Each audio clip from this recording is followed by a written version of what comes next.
Okay, so in this video, we are going to talk to Nathaniel, who is a subscriber of the channel, and he is from Liberia. He moved outside Liberia, and he has a very interesting story to tell that I believe we are all going to learn so much from, especially when it comes to roofing and building your own house. Coming up next. Okay, so tell us about yourself. Nathaniel Sasa from Liberia. I came after the war to Sweden in 2006, and I've been living here since then. I got an opportunity to start working into sheet metal construction, which I found by chance, but somebody just tried telling me to try something new, and I tried, and I actually liked it, and now I believe this is the solution to our leaking problem in Africa. Wow, interesting. So this is the solution to our leaking problem. You mean our leaking roofs, right? Yes. Okay, so how many years have you been working on the roofing and the building sector now? I started since 2015. That's when I graduated from school. After school, you have to go do like an apprenticeship, and after apprenticeship, then you go apply for work. So since 2015, I've been doing this. Okay, so that's like 7 years, right? Yeah. All right, then it means you have a lot of experience. So for you, do you prefer hidden or secret roofing versus the normal roofing, and why? Well, you see, in Africa, most of the techniques that we use in Africa is so like ancient and not up to date. In Africa, we take the nail and put the nail straight in the corrugated roof, and then you know that most people don't know, because here we study about metal in different kind of weather condition. Like when it's hot, when it's cold, it expand, and you understand, it contrast. So like for example, in Africa it rains a lot. So just by putting your nail straight into the metal when the sun is very hot, or you even screwing it down in the metal, sometimes those screws over time they loosen up because the metal expand, and when they loosen up, definitely there will be a leakage, no matter how well you do it. But here in Sweden, they have a different kind of metal. You have to have a plywood over the whole roof, then before come the sheet metal on top. So you will not see any kind of nail. There will be no contact. There will be no hole in the sheet metal for rust or corrosion to appear.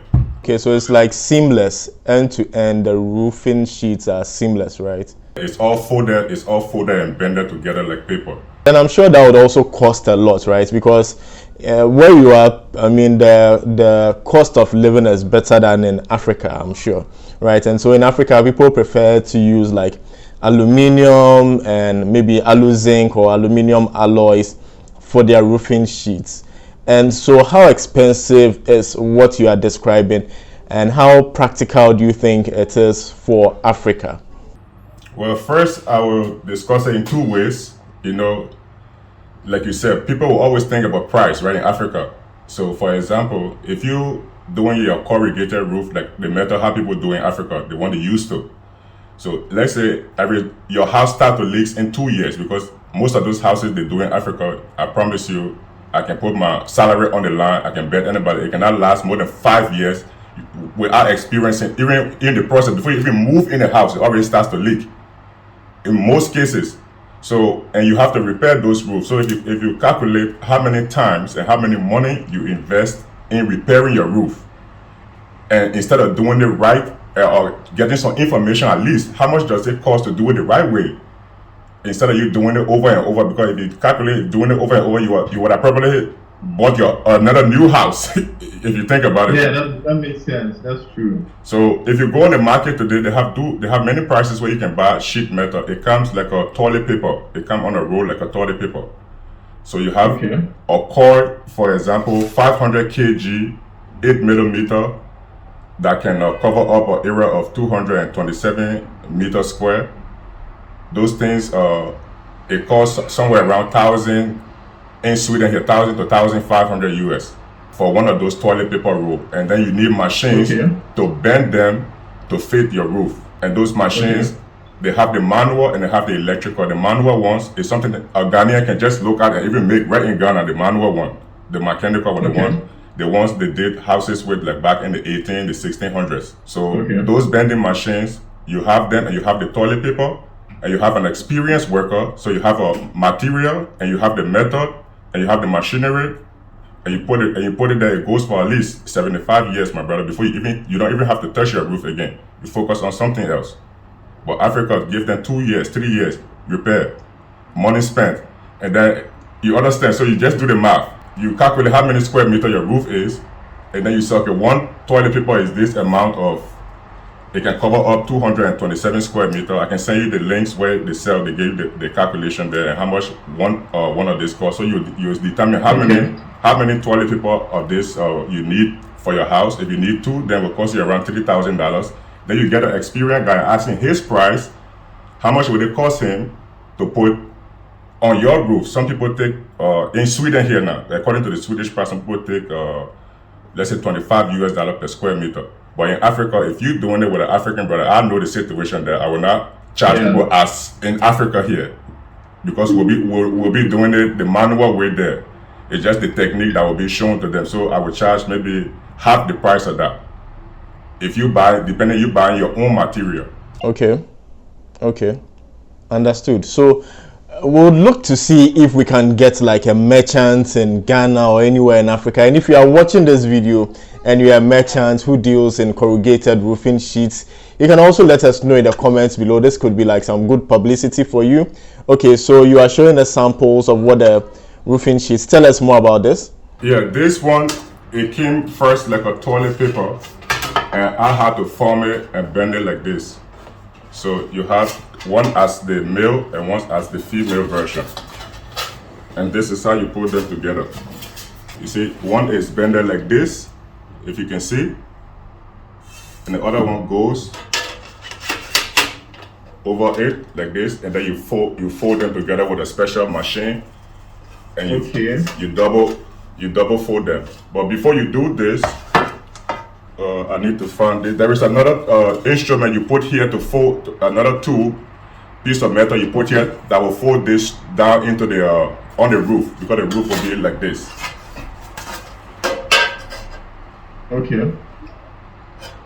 Okay. Yeah, so it's not expensive, all these things, but you just need somebody qualified to do it.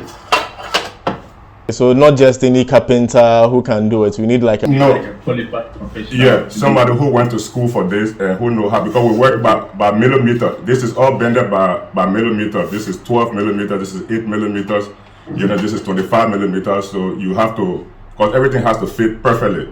Okay. Yeah, so if a carpenter, I can teach a regular carpenter how to do this. Once he knows how to measure, I can show him the process, how to do it. He will pick up very fast. Okay, that's fantastic. So I'm sure this job is also very lucrative, right? Because if somebody, what are your plans to come back to Africa and then also help, you know, the motherland, you know, with your experiences and your knowledge? Or Africa is like too far gone, so for now you want to come back? Yeah, for me, like you said, it's a good question. I'm thinking coming back would need collaboration. People build nice houses, but some of them, when they build nice houses, the nice houses still leak. They have money, but you just don't know the right person who will do the right. Exactly. Because if you don't know who to go to, and you don't even know what to look out for when the person is doing the work, then most of the time you are just going to receive anything, and then you are just going to suffer and realize the person didn't do a good job. So knowledge is really important. Quality control. There is nobody that comes after when somebody do your roof to come and check after you say, okay, is this done the right way?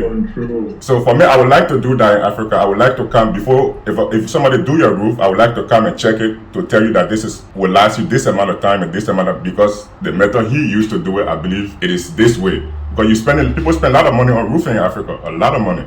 That's true. That's true. Even me, like this, for my small house that I built, right? The roofing cost me like about 40,000 Ghana cedis, which is almost like $4,000, right? And I'm sure I could have invested in corrugated roofing sheets if like I had known, right? Maybe it would have cost a bit more, but it would have been better, right? So the knowledge is really, really important. $4,000. If you add an extra 2 or 1.5 on that 4,000, you could have gotten a roof that will last you 75. That your son or even your grandson will have to even come and repair. That you don't have to ever think about. People don't even know that the roof needs to ventilate. All these things you need to have knowledge in it. How the roof needs to ventilate. Where you need to put the ventilation for the roof to breathe. You know, it's a big problem. You know, I've been thinking about it. I said if I can even leave a well-paying job and come to Africa for a collaboration for whosoever who can provide me with material and I can provide with knowledge.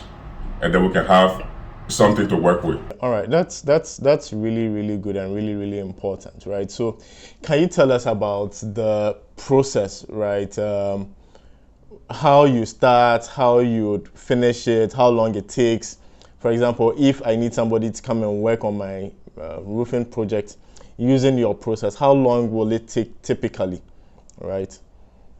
Well, it depends how big your roof is, and if we have all the right the right material and the right tools on place, a 3-bedroom house wouldn't take 2 or 3 days to be roofed. Okay. Like how many people would need to do that? How many laborers would or artisans would be working on the roof? 3 to 4 persons. Okay, 3 to 4 persons, three days should be done. Because everything is cut and measured, you just come and put them together and just assemble them. Okay. That's the beauty of it. You take the measurement, you go in the workshop, and then you start bending and making them to fit exactly where you want them to fit. So when you go on the construction site, you just put them down with fasteners, and then you conceal everything. And just is for me, it's easy for me to explain because it's something I've been doing for a long. I understand, but we have the videos as well, so we'll be showing the videos. Yeah, we take 2 weeks to, let's say, people are building very fast today with technology. For example, to finish a 3-story building, they take 2 weeks for every floor. Like it's crazy. People, they do finished product. The whole walls is already built. They just like the puzzle. You just build things on top of things and put them together.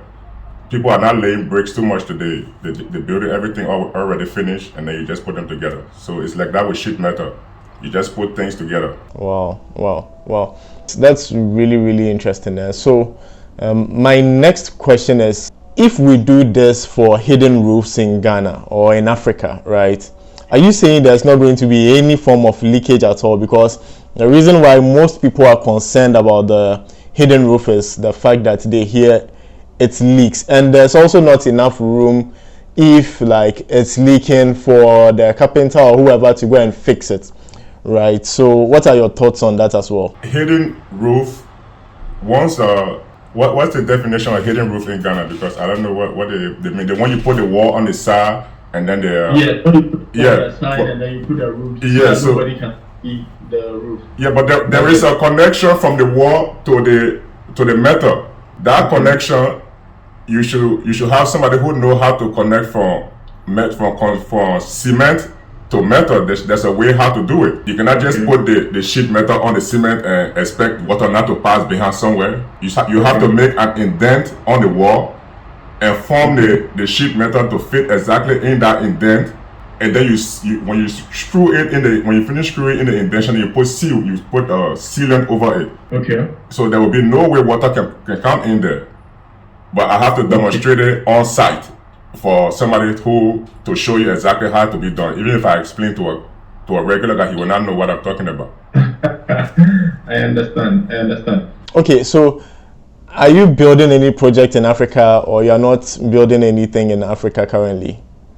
For now, I have a house, like say 3 houses in Africa, but they were built by local people. I was in Europe, and we send money. At that time, I have not acquired this knowledge that I have today. So what are some of the challenges you also experience when remitting money to Africa, you being in Europe and all that? Because though, I mean, we are talking about what, the channel is also about building in Africa, the tips, the lessons, and the insights that people can get, right? So what are some of the mistakes you made? What are some of the challenges? What are some of the things you've learned that you can share with the audience as well? The mistake we always make, and the mistake we keep on making, is we keep on trying to do something that we have no control over. For example, I'm in Europe trying to start a business in Africa. Most of us in the diaspora, we do that. We stay abroad instead of coming on the ground and seeing and being on ground on the site and doing what you're doing. We send money through people, and sometimes those people don't have the same dreams like you. They don't see what you see in your head. So they mismanage the funds. Most of the time, it's only a few of the time you hear a few success stories that, oh, this guy actually did what he was told to do and he made success. A very few of those stories, but most of the time, so it's very hard now. I think we have to we in the diaspora with the knowledge, instead of us sending money, we have to come together and come down in Africa, wheresoever land you're from, we have to come down and bring whatsoever we learn I think that's the only way we can develop Africa. Okay, but I mean, not everybody can also calm down like that because it's expensive, right? And I know sometimes finances are even difficult for the diasporans. Like you could have a good job, but the ticket in and out, accommodation, and when you come, you need to sort out family issues and things like that too. So sometimes I feel if you have a trusted person on the ground to also do that, it's helpful. Though trust is something that is earned, right? But I think that we also need to ensure that we receive like regular updates by way of videos and images from the people who are working, etc. Right? And if you're also watching this and you want us to supervise your building project in Ghana, right, in Accra, we'll be willing to do that for you. Okay. All right. So in your knowledge of building, what are some of the tips that you can give to like a young person who wants to start building from, let's say, the age of 25? He wants to be independent. He wants to have his house by the age of 30. What are some of the tips you can share based on your experiences growing up in Africa and moving to the diaspora? Well, the first thing is everybody has something in their head that they believe in. That when you go to bed, you always believe something. So that thing that tells you that, oh, one day you will do this. One day you will go to this country. If you listening to me, keep believing in that spirit that is the God talking to you, or whatever religion people call it they want to believe in. Because when you are little, you always believe in certain things in yourself.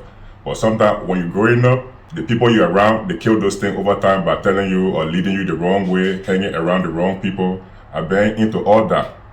Well, keep focus. Focus is very hard to have. It's something that is, because distraction is all over today. But focus, if you can practice, anybody can practice focus. I will please focus on whatever you want to do, and believe that one day you will be successful. And you apply, not just believe, you apply works. Because even in the Bible, Jesus applied work. He was a carpenter. He used to go make carpentry to survive. Okay, guys, so this has been a really insightful interview. I've learned a lot, and especially the last things he said, like, don't give up on your dreams, don't give up on your belief, your hopes of, owning your own house, etc. Right? If you believe you can do it, just work towards it, and you would achieve it. So if you have any questions for Nathaniel, please leave it in the comments below, and we'll be sure to do a follow-up video, and I'm sure Nathaniel will also be in the comments answering all your questions. Thank you so much for watching. If you are new to the channel, kindly consider subscribing and turning on all notifications, because we bring to you amazing, insightful tips and tricks for building, renting and buying houses in Ghana and Africa. Thanks, baby.